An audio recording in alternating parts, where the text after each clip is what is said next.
Hi everyone, thanks for joining us this week on Forbes Flash. Let's get started. It's been a tough week for South African billionaire Christo Wiese. The retail king's fortune dropped by $2.3 billion on Wednesday, bringing his total wealth down to an estimated $1.49 billion. His plummeting wealth is tied to the drop in shares of Steinhoff, the retail conglomerate he chairs. The conglomerate just lost its chief executive amid accounting irregularities. Now for some of the big stories published on Forbes this week. Donald Trump's real estate empire lost a major tenant this week. Nike announced on Monday that it will close its store at the president's 6 East 57th Street property in New York City. Instead, the store will move to a location just a few blocks away. The announcement came a year after commercial landlord announced it had signed a 15-year lease with Nike for the East 57th Street property. Next up, we announced this year's list of the world's highest-paid musicians. At the top of the list, Diddy, with $130 million in earnings just this year.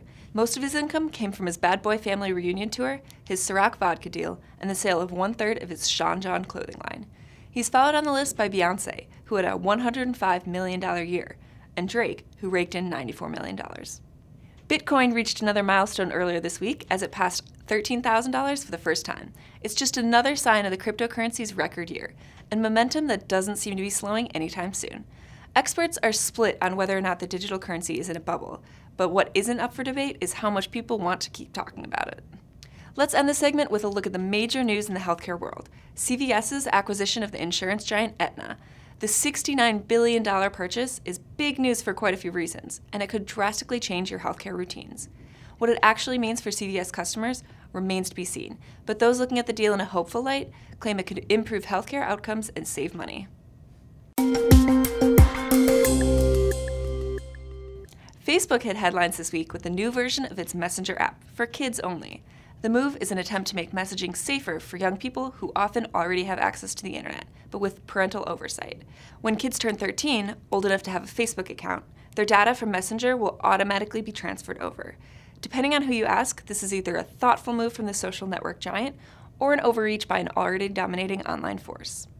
Joining us now is Forbes reporter Angel Ao-Young to discuss the Patagonia founder's reaction to Trump's reducing size of 2 national monuments.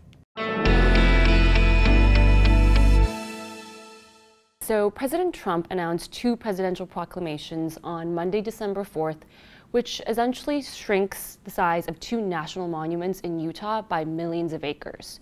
So that includes Bear Ears National Monument, which is shrinking by about 85%, and Gran Circus Escalante, which is being reduced by about 50%.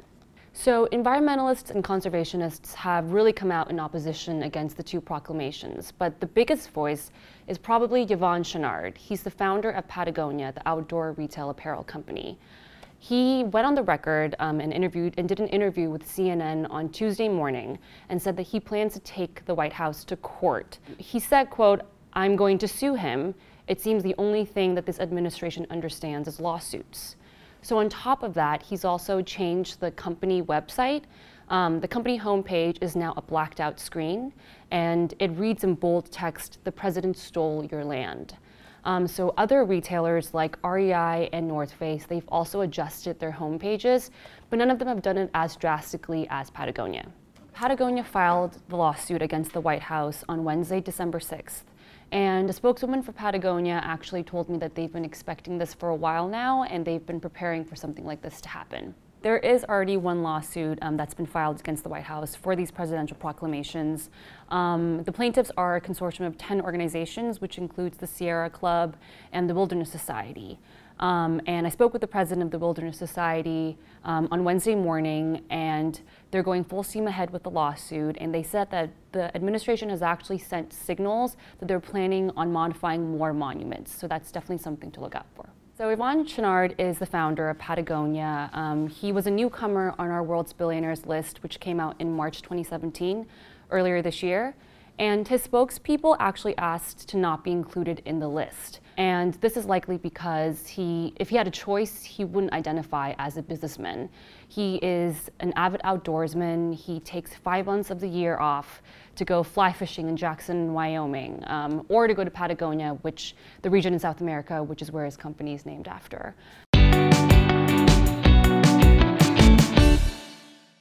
Thanks for joining us. Tweet your feedback using #ForbesFlash, and we'll see you next week. Tune in every Friday morning, same time, same place.